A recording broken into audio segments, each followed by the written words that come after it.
guys, thanks for joining us. My name is Christopher Hawkins. I'm the media intern here at Bethany Global University. And today we're going to be interviewing Matt Blackford, who spent part of his time on internship overseas and then came back to Minneapolis and did ministry here as well. So thanks so much for coming. Thanks for having me. Yeah. So first off, where did you go and where did you live there and what did you eat? How did you get around, stuff like that? Yeah, so a little over a year ago, my teammates and I moved to Tamale, Ghana. Ghana is not in South America. It sounds a lot like Guyana, so really similar names. But Ghana's in West Africa. It's one of the most developed and economically prosperous countries in that region of the continent. And we lived in the northern region, which is predominantly Muslim. We lived in the city. It was very hot. I don't know. We got around, our first semester there in yellows, which is kind of like a combination between a taxi and a three-wheeler. I rode a motorcycle. Nice. And what did you eat there? A lot of rice, a lot of chicken, a lot of fried foods. Nice. I loved mangoes. Those were my favorite. Ooh, for sure. Good. Yeah. Yeah. Nice.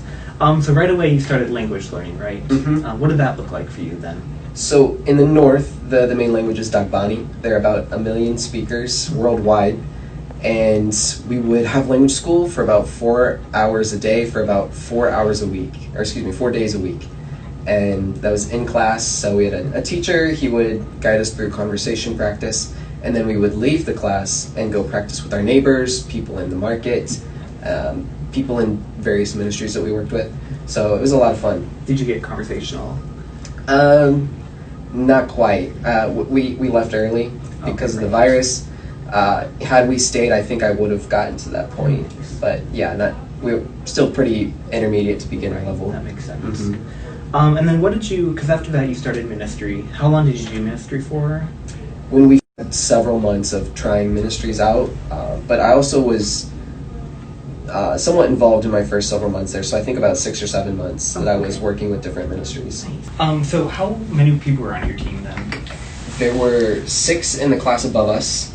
They left after we'd been there for 4 months, and there were 6 in my group, so 12 in total. Nice. And then we had 2 site leaders, a husband and a wife. That's awesome. Mm-hmm. How did you maintain good relationships with your team? Lots of conversation. Yeah, I mean, conflict is inevitable. It's going to come up because we're people. Mm-hmm. I think just the important thing is bringing it into the light. Like bitterness thrives in darkness. So we just had to come to each other and share what was bothering us and have open communication. That's awesome. So it's a really good lesson. Yeah. And so a lot of ministry is just talking to people and finding out about them. Did you find that you were able to do cross-cultural friendship building where you were and with the people that you interacted with? Yeah, I think one of my favorite experiences was with a group of guys who played soccer or football. That's something I'd always loved. I've never been great at it. But I found several months in that there was a group of guys who played in a park about a 5-minute walk from my house. So on Saturday and Sunday mornings at like 6 a.m. I would wake up and I would walk to this park and I would play with these guys. And initially I was terrible. Compared to them, not great. But one guy, he was like the best in the group, but he kind of like took me under his wing and he trained me, he coached me, and he was just a really good friend. It kind of reminded me of The Sandlot. I don't know if you've seen that movie. Yeah. So I was definitely this weird neighbor kid who moved in and didn't know anything. That's great, yeah. Yeah, it was a really good story. Find someone like that. Uh-huh. That's amazing. So you also did classes, right? Online classes while you're there. Did you find one was particularly helpful where you were and the ministry you were doing? Yeah, I think the most helpful class was one of my Bible classes. Oh, really? Yeah, we took a class on the epistle that James wrote, so the book of James, and it seemed like every week the passages of scripture that we were studying were aligning with what we were going through. Oh, really? Even up to our last week or two in Ghana, we were studying something about, holding things loosely, saying, if the Lord wills, this is what we will do. Just kind of submitting to his plans, which was so important and necessary as our plans were being totally derailed and we got sent back to the United States. So James was very helpful. Oh, that's good. Yeah. That's really good. And then once you had to go back to the States, what was something that was difficult about that, and then something that maybe turned into a blessing that you weren't expecting? I can answer the first half of that question. Maybe you haven't found the second half. Yeah, and I know it's there, but it was very hard to be away from friends. I had really good connections in Ghana, and I have good connections in my hometown, but we got back to the States at the peak of the coronavirus pandemic. So I was in my house for the initial 2 weeks, from international travel. And then I got out. I was doing a part-time job with some migrants and their children, just kind of teaching them English and helping them with technology. And then I got exposed. Didn't get the virus. Was exposed. So I had to go into quarantine for another 2 weeks. Oh, wow. I spent a lot of time alone in my house. That was rough. But it was a really good time for me to reflect on my time in Ghana and also orient my heart for the next season. Yeah, that's good. Do you still see your teammates? Do you work with them in ministry here? Or? Yeah. Lena and Elena, they were two of my teammates in Ghana. We worked together in a ministry called SALT. Okay. Mm-hmm. With Somalians. Somalis, yeah. Somalis, yeah. Yep. Nice. Very cool. Adult literacy training. Right. Mm-hmm. Okay. And then, do you have a moment or example of a moment of struggle and how you overcame it or learned through it? Because internship is a lot of struggling once you hit that curve and once you're kind of over it, once the initial excitement passes, that sometimes you will have a lot of struggle. Did you have a story of an example of a struggle? Yeah, I think I had a lot of expectations going into internship, and it's impossible to not have expectations. Right. And you can say, oh, I'll set them really low so I'm not disappointed, but no one actually does that. Yeah, I had a lot of expectations going in, and it wasn't a bad experience at all. It just wasn't what I had in mind. There were a lot of things I was counting on that didn't necessarily happen in the way that I thought they would. Mm-hmm. And eventually I just had to realize, okay, I can keep waiting and keep being frustrated, or I can change my attitude, change my mind, and take initiative and make these things happen. So that's really good. Yeah, I learned that just about a month before we had to go. Yeah. But it's still a good lesson.